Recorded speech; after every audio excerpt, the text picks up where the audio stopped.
অসমৰ চাৰিওফালে বৰষুণ হয় নাই অসমৰ চাৰিওফালে বৰষুণৰ সময়ত এই আমি চিলাপথাৰ বৰ্তমান আছোঁ ইয়াত কি হৈছে আমাৰ পথাৰখন এই ৰুৱনি একেবাৰে প্ৰায় কমপ্লিট আৰু মানে 1-2 দিনৰ ভিতৰত আজি বৰষুণ যেহেতু দি আছে সবে খৰকটীয়াকৈ ৰুই দিব মানে এই অলপ চলপ বাকি আছে বুজিছা নাই কাৰোবাৰ আধা বিঘা 1 বিঘাকৈ বাকি আছে সেই বাকি থকাখিনি আজি কালিৰ ভিতৰতে সমাপ্ত কৰিব কাৰণ বৰষুণটো শেষ হ'লে পথাৰখন আকৌ শুকাই যাব ইয়াত যেহেতু মানে বেছি দিন মানে এই বোকা হৈ নাথাকে ইয়াত ৰুৱাৰ পিছত অলপ পানী পৰি থাকে ধানটো ভালকৈ হয় এইবাৰ কি হৈছে বানপানীটো চাৰিওফালে হৈ আছে আমাৰ চিলাপথাৰখনৰ এই এৰিয়াটোত বানপানী যেহেতু হোৱা নাই আৰু আমাৰ এই চিলাপথাৰৰ বাহিৰৰ মানে এই অঞ্চলৰ অলপ ওচৰতে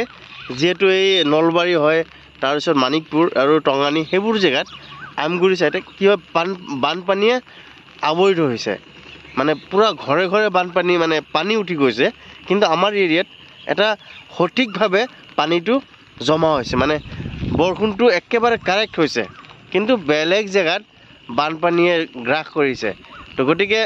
আমাৰ এই চিলাপথাৰ এৰিয়াটো আপুনি চাইছে এই এৰিয়াটোত এতিয়ালৈকে কোনো বানপানীৰ চিন নাই কিন্তু বঢ়িয়াকৈ ৰুব পাইছে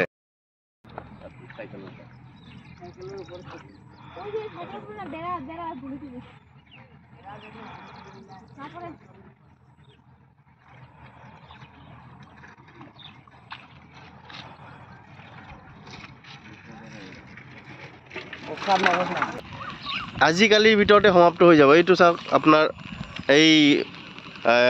এইখিনি সম্পূৰ্ণ শেষ হ'ল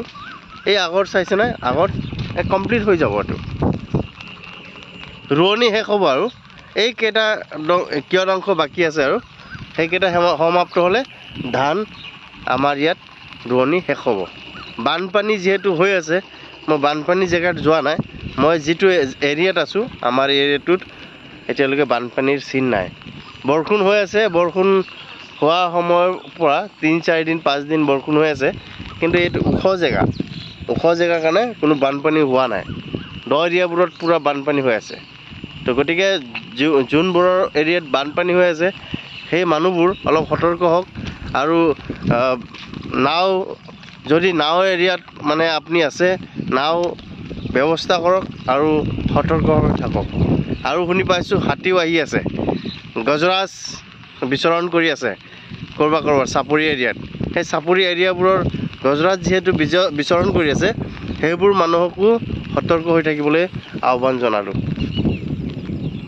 নান্দনিক দৃশ্য চিলাপথাৰ অঞ্চলত কিন্তু বেলেগ জেগাত যিহেতু বানপানী দৃশ্য সেইটোৱে অলপ বেয়া লাগে